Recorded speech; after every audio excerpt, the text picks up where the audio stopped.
Welcome back viewers. Last जो episode था उसमें हमने पिक्चर के हवाले से काफ़ी चीज़ें डिटेल में बात की थी। अगर वो एपिसोड नहीं देखा है तो पिछले एपिसोड को आप ज़रूर देखें। इस एपिसोड में हम बात करेंगे शेप्स के हवाले से कि किसी भी डॉक्यूमेंट में शेप्स को हम कैसे यूज़ कर सकते हैं। कोई ईसीडी टीचर हो तो वो वर्कशीट्स में डिफरेंट शेप्स को यूज़ कर सकती हैं और डिफरेंट पर्पसेस के लिए ये ऑप्शन जो है उसकी ज़रूरत पड़ सकती है। तो चलिए दोस्तों स्टार्ट करते हैं।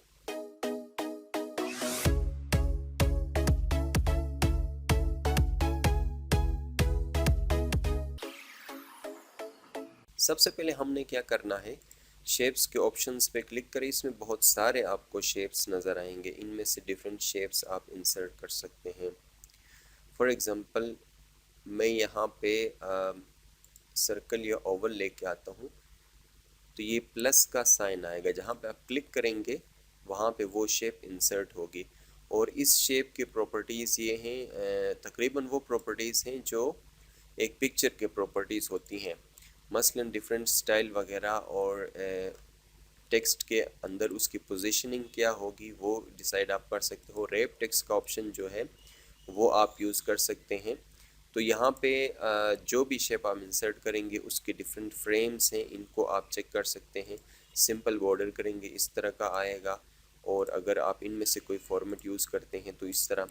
फॉर एग्ज़ाम्पल इसके ऊपर टेक्स्ट लिखना चाहते हो तो क्लिक करके आप टेक्स्ट लिख सकते हैं सर्कल, और इसको भी आप रीसाइज उसी तरह कर सकते हैं जैसे हमने पहले किया था। लेकिन डिफरेंट ये है, पिक्चर में जब आप कॉर्नर से इसको स्ट्रेच करते हैं, बड़ा छोटा करते हैं, तो उसमें एडजस्ट हो जाता है एक स्पेसिफिक रेशो में हाइट और विड्थ दोनों। लेकिन शेप के केस में ऐसा नहीं है।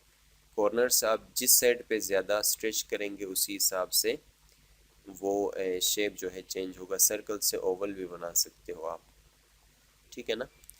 तो दूसरा कोई शेप हम इंसर्ट कर सकते हैं। चलें एक ब्लैंक पेज ले आते हैं नेक्स्ट, और इस पेज के ऊपर हम एक और शेप लेके आते हैं, सिंपल कोई एरो। आप एरो यूज़ कर सकते हो। इसमें डिफरेंट ऑप्शंस आपके पास हैं, और शेड जो इसका होता है अंदर वाला जो शेप कलर है वो आप कर सकते हैं। बॉर्डर कलर जो है आउटलाइन उसका आप चेंज कर सकते हो रिक्वायरमेंट के हिसाब से। फॉर एग्जांपल लाइट जो है ये मैंने रखा, और इसके बॉर्डर के लिए ऑप्शन जो है लाइट के नीचे यहाँ पे देखें, सॉरी बॉर्डर बॉर्डर कितना आप उसका बोल्ड हो, कितना थिकनेस उसकी, वो आप यहाँ से डिसाइड कर सकते हैं। और इसका साइज़ भी आप इसी तरह चेंज कर सकते हैं। और सिमिलरली शेप की तरह इसको भी आप रोटेट कर सकते हैं। ये शेप्स के साथ आप यूज़ कर सकते हैं। इसमें एक इंटरेस्टिंग चीज़ जो है शेप्स के ऑप्शन में भी है और उसके अलावा भी है। इंसर्ट पे चले जाएंगे, यहाँ पे भी ये ऑप्शन नज़र आ रहा है टेक्स्ट बॉक्स का, और शेप्स में भी ये ऑप्शन मौजूद है। सबसे पहले इस ऑप्शन को बाद में हम डिस्कस कर लेंगे, लेकिन यहाँ पे और भी बेसिक शेप्स हैं, इनको भी देखते हैं। आप सिलेंडर यहाँ से आप ले सकते हैं, आप कोई भी शेप आप बना सकते हैं अपने बच्चों के लिए, ठीक है ना।